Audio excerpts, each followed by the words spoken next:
Alrighty, good morning guys. Well, as the last video, I talked about it in the last video, I'm back out here where I dropped the 210 and the 850 off. And this is going to be our job for today. Go down through here. Hey, got a lot of wind all of a sudden. Go down through here. We got to clean all this out.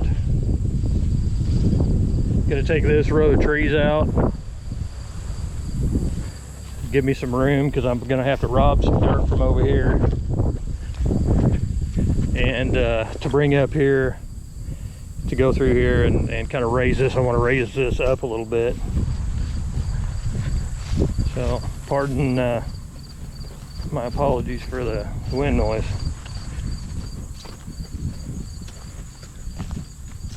So anyway, looks like I'm going to be able to rob some stuff out of here to bring up here to kind of do a little bit better job of leveling this out for him. And then down here, these trees got to come out as well.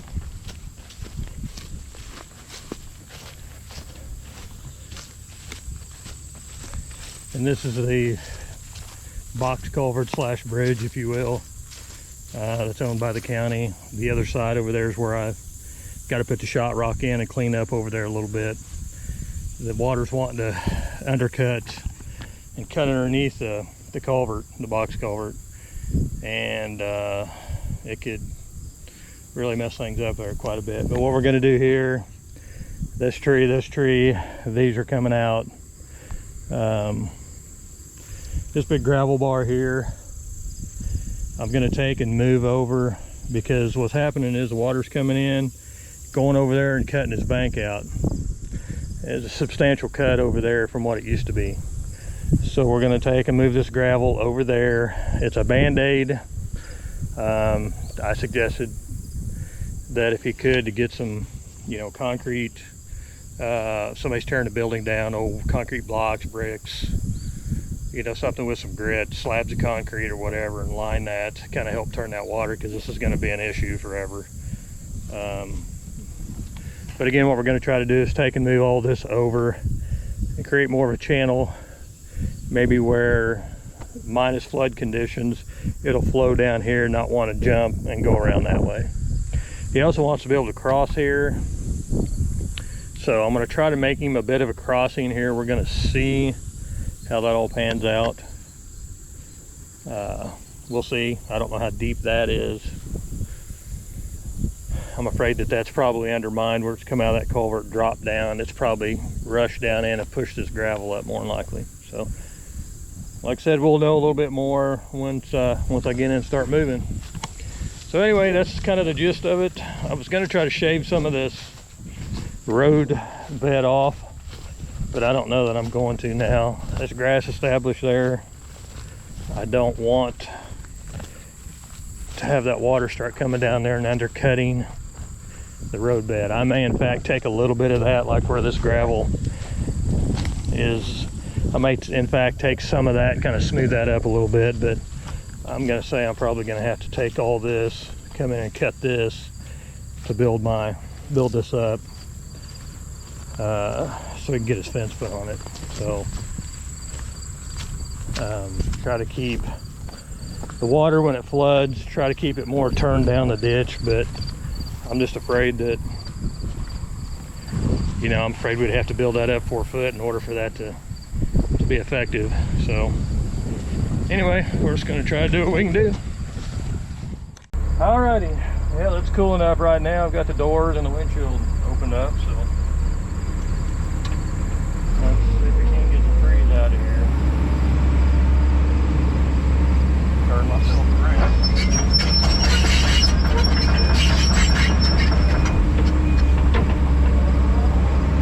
I haven't been in the excavator much as of late. Like I've been on everything else, but I haven't been on the D6. I've been on the D6 much either.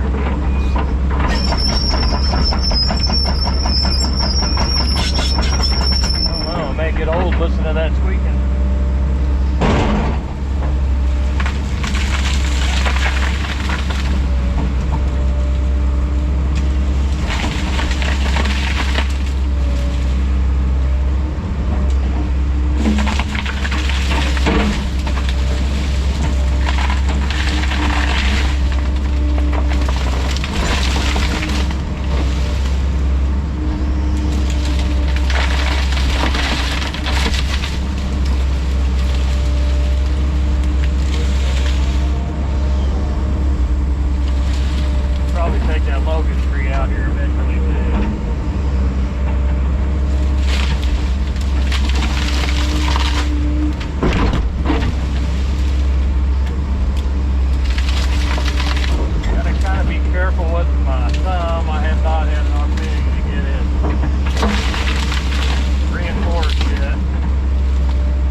thumb arms where they go to the main pin, I keep bending them out.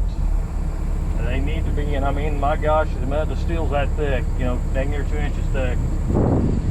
I just got to reinforce them to keep it from doing that. The problem is, it's not the construction of the thumb, I don't think, it's the size of that cylinder. I mean, look at that cylinder size for a thumb cylinder. It's just, that cylinder's that big around. I mean, it's as big around as one of these. So, I think there's just too much hydraulic power for the design of the thumb. I mean, I think that cylinder probably belongs on a, you know, probably a 300 series machine or something. But you can just real easily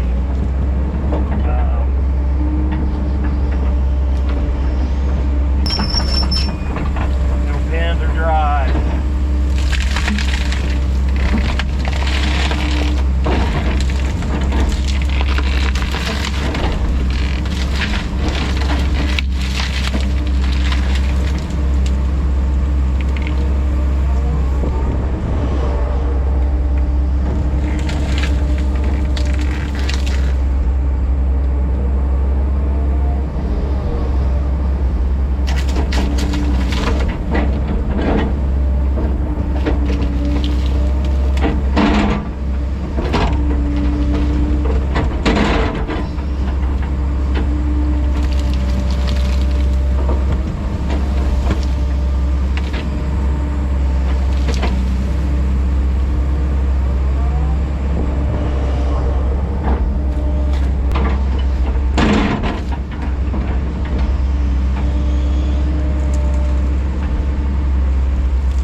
Guys, I don't think I'm gonna be able to listen to that. It's driving me nuts.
cab over.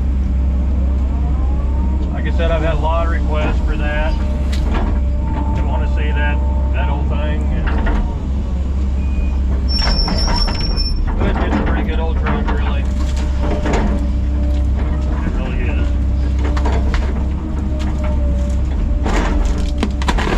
Oh yeah.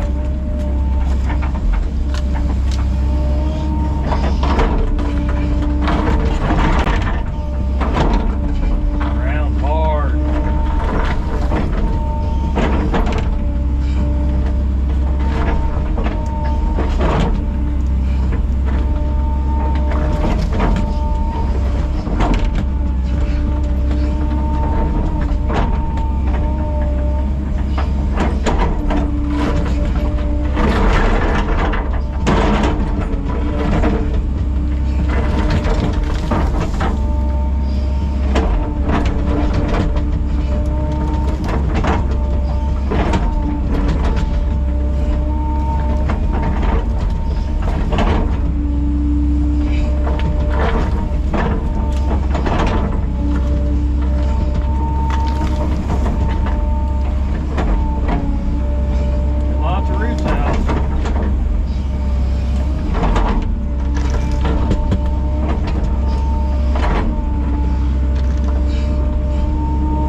right, guys. Well, you know, and I'm sure you've seen it all over. You've seen it all over the internet, and especially those that are in this arena with all the excavator stuff and all of that. You know, they've had the excavator challenge where everybody's grabbing the eggs, picking the eggs up, and you know, like picking it up off of a bottle, putting it on a cone, or picking it up off of something and putting it on something else without breaking the egg. So I now have a challenge to all you guys out there, and it is called the snapping turtle challenge. It's what it's called. And the snapping turtle is perfectly fine. There ain't nothing wrong with him. But the snapping turtle challenge. So I'm gonna challenge Digging Live 21. I'm gonna challenge Brandon at Elite Earthworks. I'm gonna challenge let's see, I'm gonna challenge Dirt Perfect, Mike at Dirt Perfect, and let's go ahead and challenge Chris at Let's Dig 18. So anyway, guys, like I said, turtle challenge. So you've all been called out. Let's see what you got. All right, well, I don't know if you could see him, just to show you that he was perfectly okay. There was no harm. He was about to get ran over. There's a reason why see, he's right there. There's a reason why I picked him up, because he was about to get smashed. So as you can see, he's perfectly fine. There was no harm. No harm done to the snapping turtle, but anyway, that's a call out, guys. Let's see what you got.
Well, just to kind of reiterate on the turtle thing, just kind of showing you here. Apparently,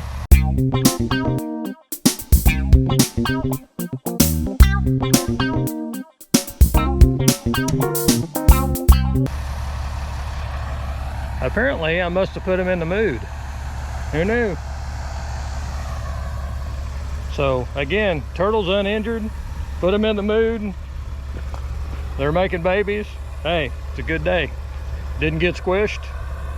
Good. All right, guys, done for today.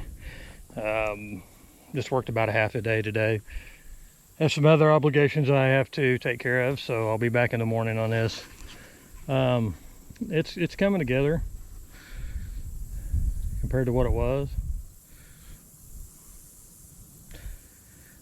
I left that dammed up because I was hoping to get down to bedrock or something solid.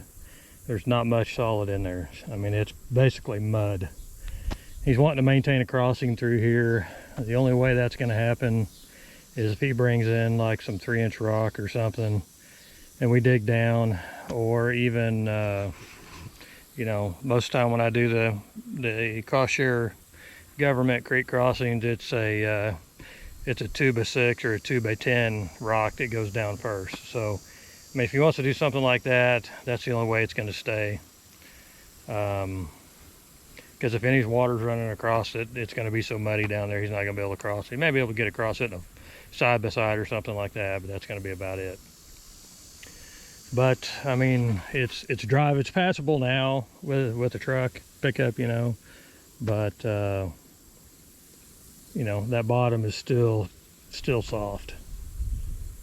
And so that's why I've kept that dam back up until I for sure see what he wants to do with this as far as maintaining a crossing or creating a crossing here. You know, once that decision's made, then I'll cut that and let that water run out of there over in this pool here. And there's several little pools on down through there, so. But anyway, all these trees came out. I've got to go in.